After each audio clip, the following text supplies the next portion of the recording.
Welcome to Last Week in Privacy. I'm Brian Philbrook, and here are the highlights in privacy news from last week.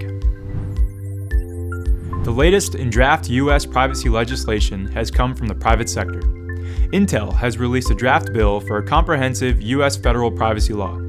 According to Intel, the draft uses the Fair Information Practice principles, but, quote, rethinks how they relate and work in concert with each other to allow for data use while protecting individuals.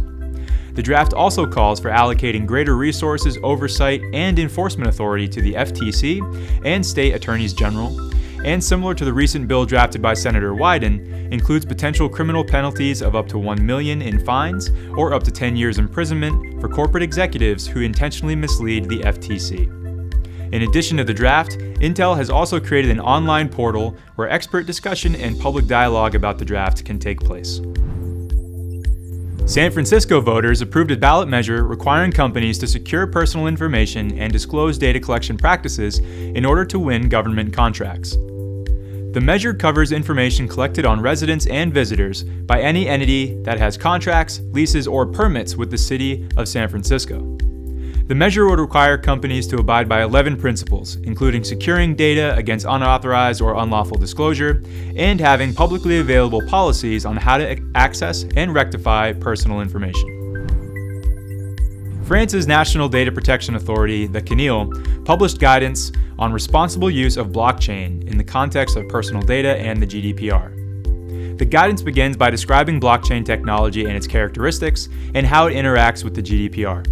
The CNIL then goes on to quickly assess it as a tool for accountability and security, while acknowledging the challenges of complying with data subject rights, such as the right to erasure, and the importance for evaluating its necessity and suitability on a case-by-case basis. Ultimately, the CNIL did not close the book on blockchain in the context of its compatibility with the GDPR, but instead called for additional discussion and research into blockchain as a tool that could support data protection in many areas.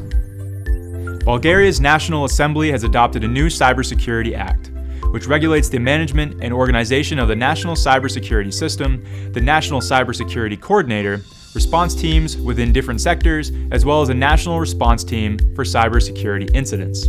According to Bulgarian lawmakers, the law aims to secure online stores, search engines, and cloud services against cyber attacks in order to protect those sectors identified as potential targets, such as energy, transportation, banking, and others.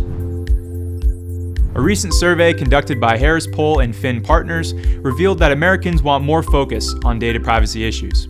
According to the poll, of over 2,000 U.S. citizens, 65% of respondents said that data privacy was the number one social issue that they wanted American companies to address more. The research also produced an index scoring and ranking the U.S.'s most visible companies according to public perception of how they contributed to a variety of social issues. That's all for now. Thanks again for watching Last Week in Privacy, helping you to prepare for This Week in Privacy.